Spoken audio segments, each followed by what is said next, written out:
everybody, and welcome to the High Performance Garden Show. We are up to week 14.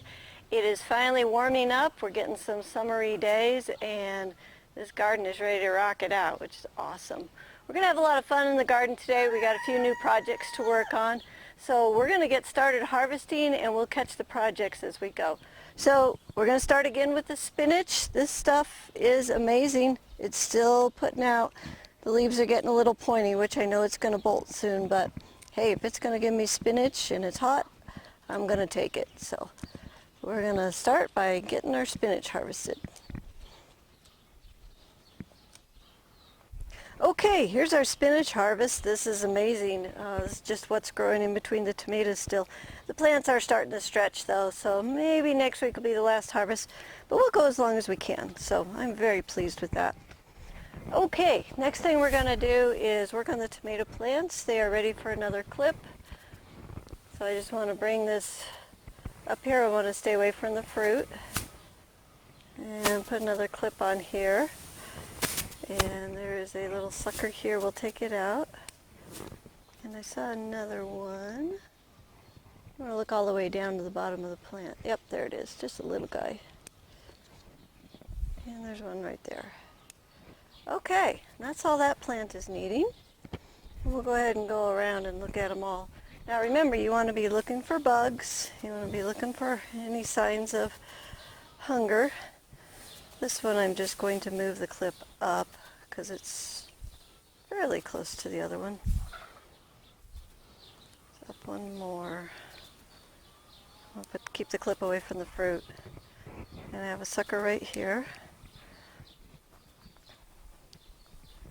And that's about it. So I'm checking for aphids. We'll actually feed these again in a few weeks. So we're not quite to feeding yet. If they were looking hungry, I would go ahead and feed them. There's one little red aphid right there. We'll take that off. There's a little red aphid there. So this plant's got a couple. I'll just squish them. Okay, and that clip is pretty close to the top. That plant looks good. Now these are those squirrely ones that we don't know what they are. This one does have a top in it. I'm going to leave this sucker right here just in case this top terminates on me. I noticed in my production house that these plants are a little strange, but hey, that's gardening. We'll just go with what we've been given and see what we end up with. It's the mystery of the garden this year. Okay, those are clipped up. Looking for insects, not seeing any. Alright, be sure that you're spraying your calcium. If you get blossom end rot, that will solve that problem. Do that once a week, and we don't need to do anything else with the tomatoes. Okay, we're going to move on down here to the cabbage. These things are going great guns. I am going to go ahead and pull another one. They have been so delicious. They're so sweet and juicy. I've been enjoying them a lot. Okay, we're going to pull one more head today.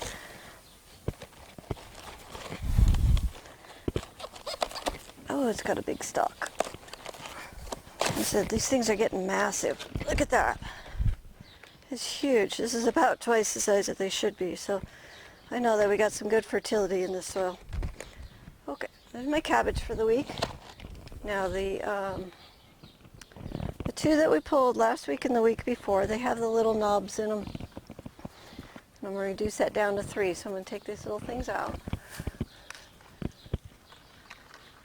because they will make new cabbages, and we're going to let 3 develop in each one.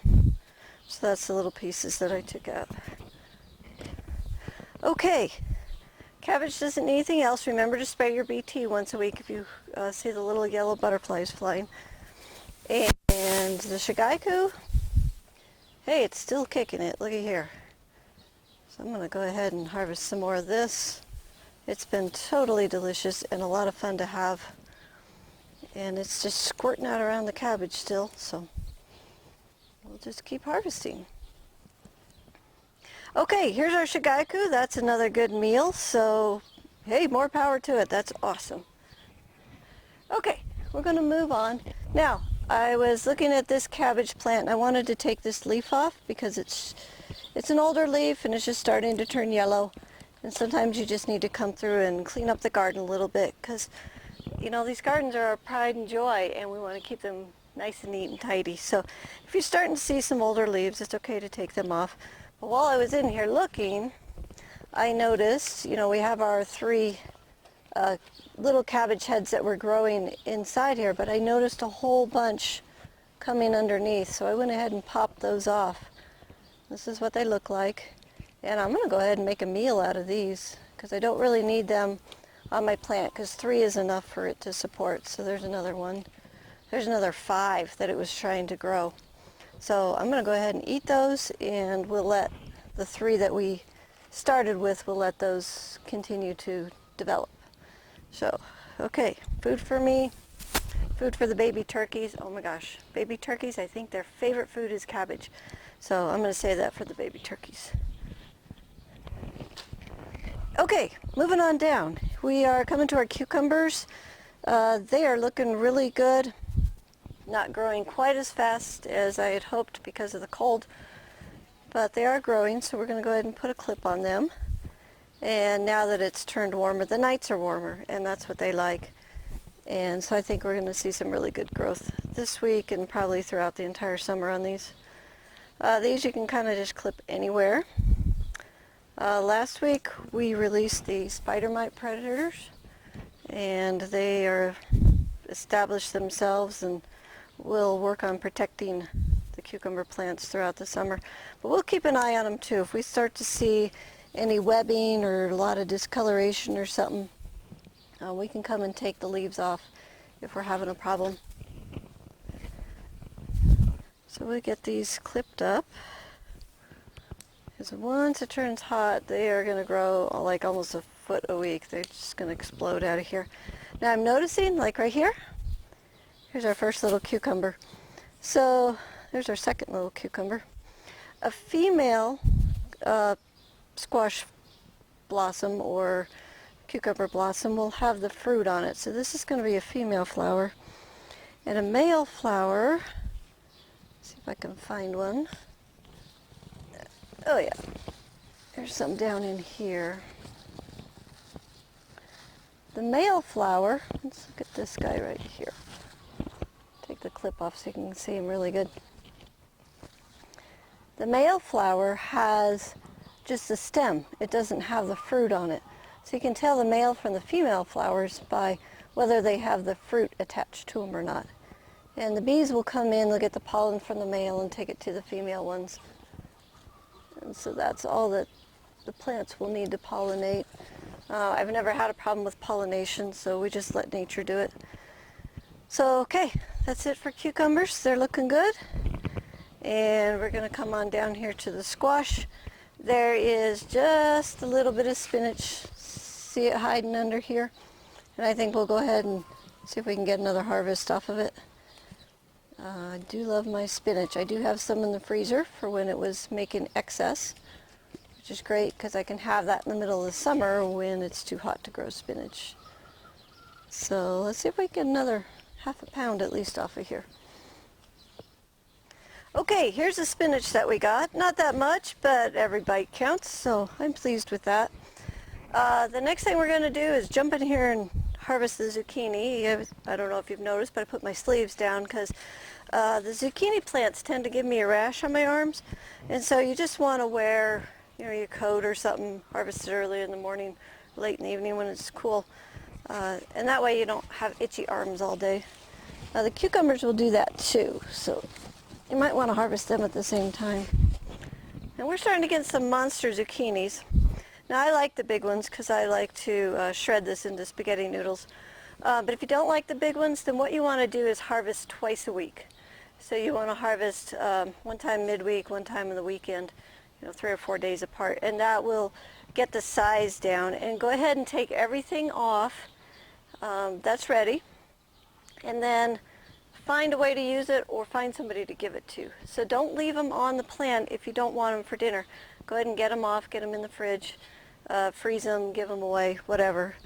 But that helps the plant in a couple ways. One is it doesn't suck the energy to continue to hold on to big plants, and it also gives the plant more vigor to make more because you've harvested the fruit off of it.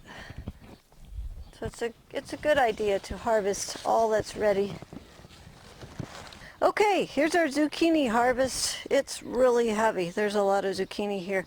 But when I chop it up, blanch it, freeze it, eat it in the wintertime, our family eats about 500 pounds of squash a year. So it's good food. Don't waste it. Get it in the freezer or find some friends and you can share it around. So that's an awesome harvest. I'm so thrilled with that. I got one big leaf turning yellow. It's an older leaf, so I'm just going to take it out to clean up the plant. I got one up here I'd like to take out. So we'll just do that as some maintenance. And then we need to check for squash bugs. Look under all the leaves, the little golden BBs. I have not seen any yet. So I think we're in the clear for now. They will arrive at some point, so you want to be vigilant. The other thing that you can see is sometimes you can see the little bugs scurrying down inside. So you want to keep an eye down inside for the actual bugs. So, okay, that's looking really good. Now, down here I was looking at the carrots and I noticed in this one pocket that there was like 7 or 8 carrots and it was getting really thick. And in my experiences in the cinder block holes, if you get too many carrots, they get wedged in there and you can't get them out. There was one year that I had to turn my blocks upside down and hammer the carrots out with a hammer from the bottom just to get them to come out. So I want to be a little cautious about the carrots that are in the pockets, that they're not too thick and that we can get them thinned out. So I started pulling on these and I broke off tops. I broke off carrots. Did get a whole one out. I broke off 3 more carrots and I'm like, what in the world? I broke off carrot number 4 and then I got 2 whole ones out and then this came out. Look at this crazy mixed up mess. This is why they kept breaking. You can see all the breaking points there. So when this carrot came out, it brought all the other carrots. This would be a total disaster here in another couple of weeks because these carrots would wedge in so hard that I would have to pull that block out and push them from the underside. So I got plenty of carrots to eat. They're just all nicely twisted together and I'm glad that I went ahead and pulled these out now. So anyways, if you got carrots planted in the block holes, keep an eye on them and don't let them break your blocks or make you take the garden apart. So other than that, the carrots are looking great. We're just going to let them continue on and we'll start eating on them a little later in the season. But I'm going to eat this probably today because they smell really good. Okay, so my very strange carrot harvest in pieces is right here. I'll put that with the zucchinis. Okay, the next thing we're going to do is come on down here to the broccoli. It's looking really good. I have not started a midweek harvest, but we're getting really close. So if you look at this one right here, you can see that it's the head is all loose and it's not tight and the flowers are just about ready to open. So what this is telling me is I should have harvested this one probably 3 or 4 days ago. So as with the zucchini and the broccoli, go ahead and harvest twice a week and take anything that's ready and then just hold it in the fridge or freeze it if you have excess. So we're going to go ahead and harvest that guy today. And then see, here's one that's a little bit tighter. That's more like it should be. And I like to harvest it so it looks like a tree. So it's got some stem and then I just slice this up, throw that in the steaming pot as well. Eat that too. So we got lots of nice broccoli here today. So we'll go around and get the broccoli. You want to look under the leaves because there's the little ones like this that are growing and you want to get those before they bolt up on you.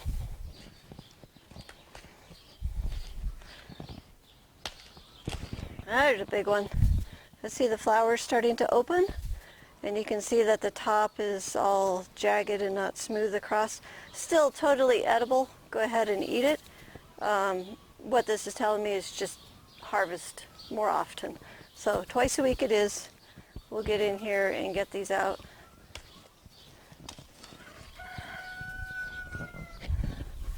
Okay, look at all this good broccoli. A nice spray with the BT will keep the butterflies and the worms from chewing it all up. And other than that, doesn't really need a whole lot of maintenance. You can watch it for aphids, but as it gets hotter, the aphids go dormant. So they become less and less of a problem as the heat of the summer kicks in. And it can get hot in here. We can hit 106 in the afternoons in here. So these plants, they're pretty tough because we'll be 55 at night, almost every night. So pretty good swing for us. Okay, there's another one. Okay, get a basket, put our broccoli in it. Okay, there's our broccoli harvest for the week. That's pretty good, but I think I will start doing the midweek, and I'll just hold that for you to see on the weekends. Okay, next is kale. So we're just going to come right on down the line and get our steaming greens. It's such good food. Kale's looking great, growing great. It'll tolerate the heat, so we'll just keep it going. Once a week BT, keeping the bugs down, watching for aphids, and that's about it. Just keep it watered, keep it harvested. There again, you want to harvest all that's ready. You don't want to leave anything on the plant so it gets big and ugly. Just want to go ahead and harvest it once a week and then find a place for it to go. You can blanch it, throw it in the freezer, give it away to friends, make extra salads, whatever you need to do. That's why we have just a little section and not a huge section, because we're controlling the volume that way. Okay, here's our kale. Kale's looking good. That's just the right amount that I want. And we will move on to the Joy Choy, one of my favorite breakfast foods. And same thing, we're just going to come through and harvest all that's ready. Keep an eye on it for bugs. I'm not seeing any holes or any disturbances, so we'll just keep on keeping on. And it will too, just producing all this lovely food. So I had bok choy for breakfast today. Sauteed it in a little bit of oil, and then I added a little teriyaki sauce to it. And, oh man, is it good. Great way to eat it. Just make up a little teriyaki sauce, and after you saute it lightly, you just want to wilt it. And I also cut it. I'll slice it all the way across so that it's kind of like coleslaw slices. Chiffonade, I think it's called. And then you can wilt it down really fast, and it's a great way to eat it. Okay, here's our harvest of Joy Choy. There's at least 2 pounds there, so woohoo, good breakfasts. Okay, the only thing Joy Choy needs is some BT spray once a week just to keep the cabbage loopers from eating it up. So that's doing great. That's what I love about this garden is it's just easy. Okay, the next thing is our Swiss chard. This is about as big as I want the leaves to get, and they'll do that, in a week. So I want to pick this pretty good today. I am looking for leaf miners. If I see any, then I want to go ahead and pull those leaves clean out. Feed them to the birds. The birds don't seem to mind at all. Other than that, Swiss chard's pretty doggone easy to grow. Okay, here's our Swiss chard for the week, and that's the nicest sum, about a half a pound there, which is perfect. And not really anything I need to do for the Swiss chard. I watched it for bugs. I didn't see any today, so that's good to go. Now, this next section, do you notice anything new? We put our easy trellis up because we're going to take our winter squash and get it tied up. We're also going to plant the new ones. I have them right here. You remember we were having struggles getting them to germinate because the soil was cold.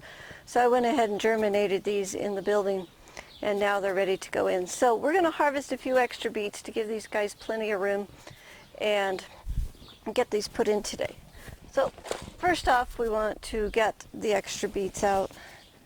So I'm going to pull a whole row here. Whether they're big or not, that's fine. It's time to switch crops. And the beets, those are plenty big enough. So we're going to pull a row and trim off any leaves that are hanging over. So we're going to give ourselves about 6 inches of room to get these squash in. Ah, wow, look at those beautiful beets. The beets did a good job. They like it cold. Okay, there's actually 3 little squash over here.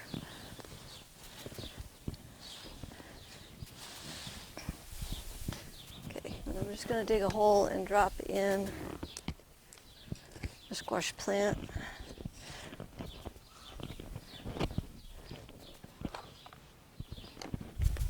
So I have these, just turn it upside down, pop it out. The squash do not like to have the roots disturbed. There's actually 4 plants in here, and we're just going to leave them all together as one clump and not bother the roots. If you sit and divide this, there's more chance that they will all die. We're just going to set it in as is, buried around. I have one here, I have one there. I think I'll put in one more, and we'll do some in the front there so you can see a little bit better. Another squash, turn upside down, pull the pot off, set it in, firm that soil back around it, and that's all that it needs. Okay. Now, we'll go on to this side. You can see a little bit better. Okay, I'm going to take this big guy out of the corner. Woo! Look at the size of that beet. That one's ready to eat for sure. Take a few of these out. So I'm going to have excess beets this week. So what I'm going to do is take the beet tops and I'm going to slice them up, and I'll probably just saute them and then throw them in a freezer bag and into the freezer. And the beets, I'm going to roast them, and then I'm going to chop them up, and I'm going to freeze them in 1-cup containers, and then I will have those to eat. I like to eat them for breakfast as well. And I'll have those to eat. I can just thaw out the container into my fry pan, throw some greens in it, and it's ready to go. Okay, there's some space for us. Take off a few leaves. I see a couple little squash plants trying to come up. It's just been so cold. But we have a way of combating that. We just start the plants in the greenhouse. Okay, this one's got a piece of grass in it. Take that out. Okay, super simple here. Just dig ourselves a hole. Turn that upside down and leave all the plants together. Put that in there.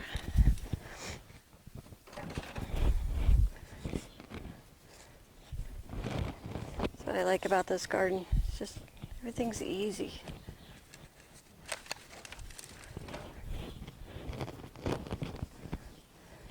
Okay, and then I have one already here in the corner, so that's all we're going to need to put in there. Now the big guy there, this seems to like the cold. We're going to tie him up today. So I got my strings. If you're wanting some of these tomato clips, you can just go on Amazon or on one of the gardening websites and you can buy a bag of them. They're not very expensive. And then you can also buy the twine from the supplier as well. Okay, so we're going to clip down here at the base. Up and over our trellis. Now, if you're in a windy location, you need to tether your trellis. We don't get enough wind in the building here to worry about it, so I'm not going to tether it. Okay, and we're just going to start growing this squash up instead of down. So very gently, just grab your squash and you clip it just like the cucumbers.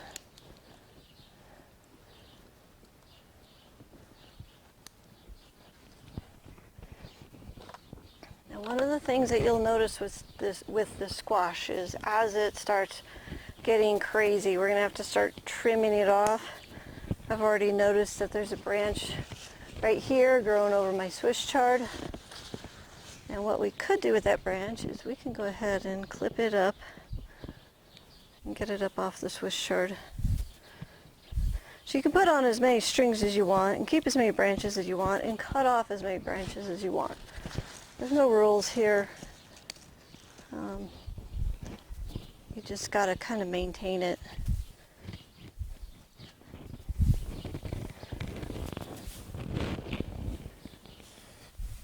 So I'm going to scoot that guy over, make him grow that way a little bit, and then I'll bring this one in here.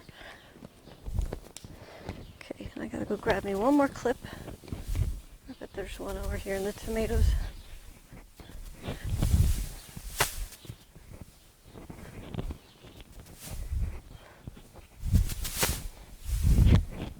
Okay, got another clip.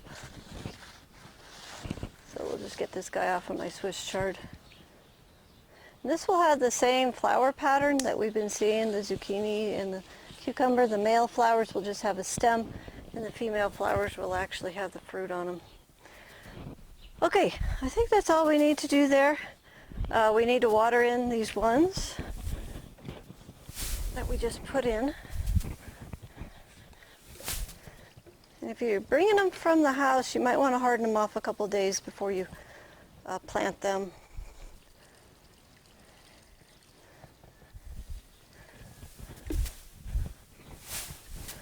Okay, we should have some really good squash by fall. These guys will love the heat.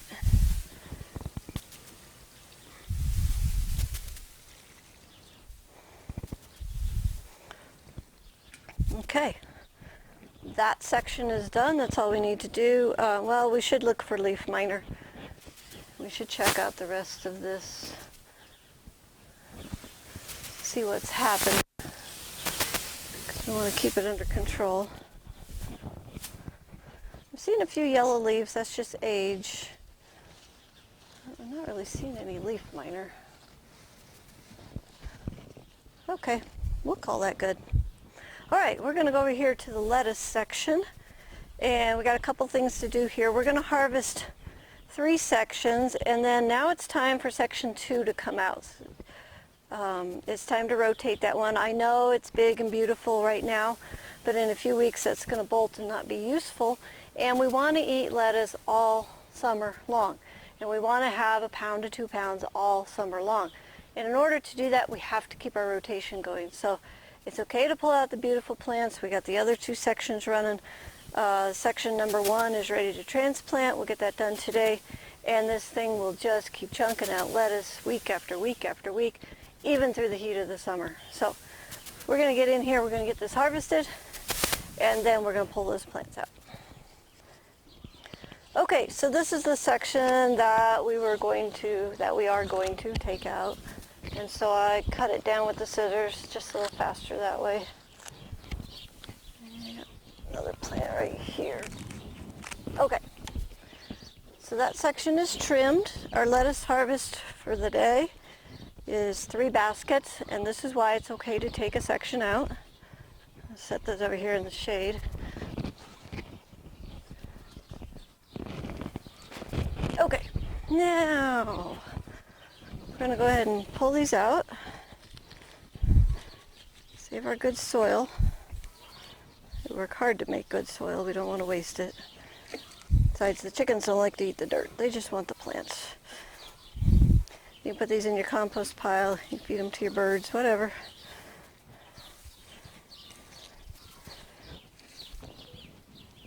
Alrighty, there's the plants out. Look at this beautiful soil. Look at this beautiful soil that we made. Okay, we're just going to spread that out. And I brought some compost, of course, and some Happy Frog. So we're going to refertilize this like that. And a couple handfuls of compost, one on about 1/4 inch thick or so. Just rejuvenate the soil so we can go again. Okay, that looks pretty good. And we just need to stir that in. You can make your rototiller sound. Need a rototill. There we go. Okay, ready to plant. Isn't that fun? So simple.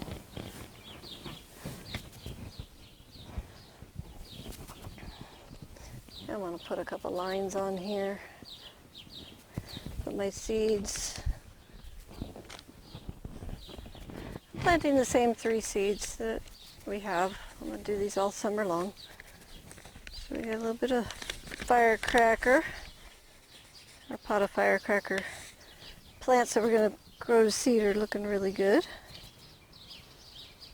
Now it's a little hotter, so I'm going to put my seeds a little thicker because they're not going to germinate quite as well because they don't like the heat as much, but we can grow them if we can get them to germinate.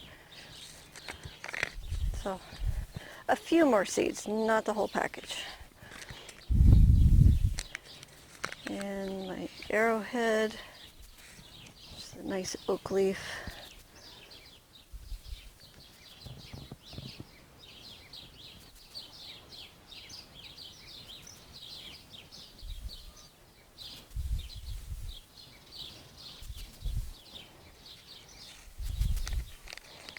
Okay, and then some Tropicana, just the green one that I like. Whoa! Not putting in a big bed. That's how much I use when I put in a big bed.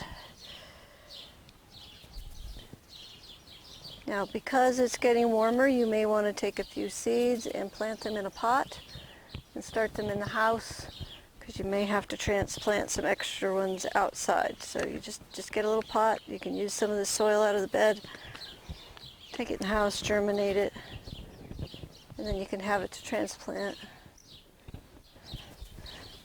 Okay, that's in. This next section back here is ready to transplant. And so what I want to do is make sure that there's a plant about every 3 or 4 inches. And if they're in too thick, then we want to thin them. So like these guys, lift them from the bottom. These are getting kind of big, so I'm going to go ahead and take a little material off the top.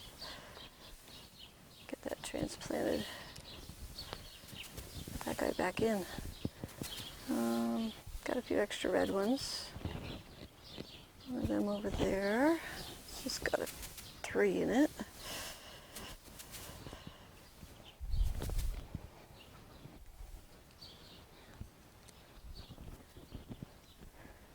Okay, need one there. Move this green one over. Ooh, what's that? It's a weed. Oh no. Got it. Whew, that was a close call. Okay, what else? I need one there.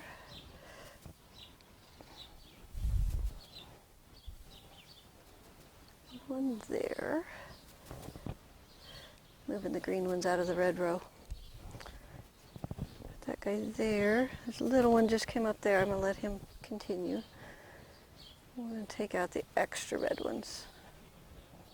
So like I say, we only want one plant every 3 or 4 inches.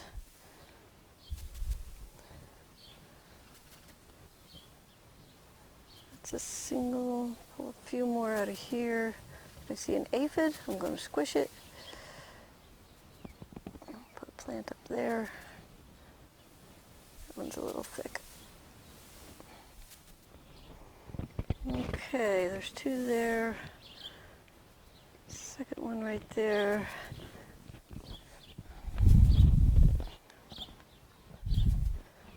2 in that one, 2 in this one. 2 in that one. Those are extra. Okay, now we have to water these. Just the quickest way to kill them is to not water them right away after you pluck them and move them. The seed we don't have to water right away. We can catch it on our regular water cycle this morning.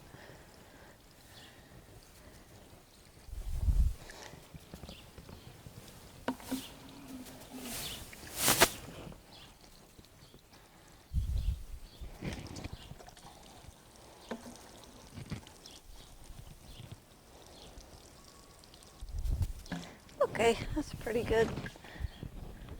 What I want to do now is put the cover on it, because we got to provide 3 days cloud cover for these new transplants. I like this cover because the sprinklers just go right through it and I don't have to take it off. And also, if I want to keep my other lettuce from getting overhung pot, I can just go ahead and put the cover on like that, and it can just stay on whole season. And the lettuce will get some shade, and it'll still continue to grow. Okay, there we are. We are done with the garden, so let's go take a look at the harvest.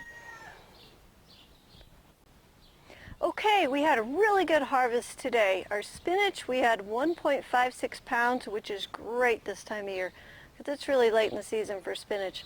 Our shigaiku, we had 0.37 pounds, which again is amazing because it's growing underneath the cabbage. The kale, there was 0.63 pounds. The joy choy, we had 2.46 pounds, so almost 2.5 pounds of joy choy. Swiss chard, we had 1/2 pound. Beets, we had 4.6 pounds. The beet greens, there was 3.15 pounds, which I will get those blanched and into the freezer. Actually, I think I'll saute them and then into the freezer. Our broccoli, 1.2 pounds. Our cabbage, we had 6.25 pounds. That's that ginormous head plus the little 5 little pieces that I'm going to cook up this week. The zucchini, a whopping 12 pounds of zucchini. So lots of zucchini noodles. Get some in the freezer because I need some for winter. Lettuce, 4.08 pounds, so that's plenty of lettuce. I will find some friends, I will give some of that away. And the carrots, there's 1.05 pounds, so we had a lot of poundage this week. Our total savings this week was $167.82, which is fantastic. And our year-to-date savings that this garden has provided for my family is $924.85. So the garden gives us more than just amazing food. The 14th gift that my garden gives me is abundance. Because I have questioned and tried and failed and succeeded and learned and tried again, my garden is abundant. I now know what makes it tick and what it needs to be successful, and the plants reward me with abundance. So just like any other skill, the more you practice, the better you get at it. Also, the more you fail, then learn, the better you get at it if you keep going. Garden mastery comes from years of learning, and I can give you a jump start on your mastery by sharing with you my 29 years of experience, failures, and successes in growing organic, nutrient-dense foods. We have to be willing to give the garden a try, to learn, to succeed, to fail, and try again in order to receive the rewards of abundance. So the best way to get started is to find your zone and then go to the What Can We Plant Today chart to see what you can grow. If you are not sure where to start, then jump into a course. From there you'll have all the instructions you need, and you'll have access to me, your gardening coach. I can answer your garden questions and help you get back on track if you get lost. So if you're enjoying this garden show, do us a favor and send the link to a few friends that you think would like to watch, learn, and grow amazing food too. The beauty of this garden system is that you don't need to be rich or super strong. You just need an education and a willingness to give it a try. So who do you know who would love to garden this way? Give the gift of gardening today to your friends and share the link with this show. So if you'd like to see this garden in person, I invite you to come visit the farm. We're open for tours Thursday through Sunday from 1 to 6 p.m., May through October. So if you need details, you can go to our website for those details. So until next time, may your garden be easy, fun, productive, and always organic.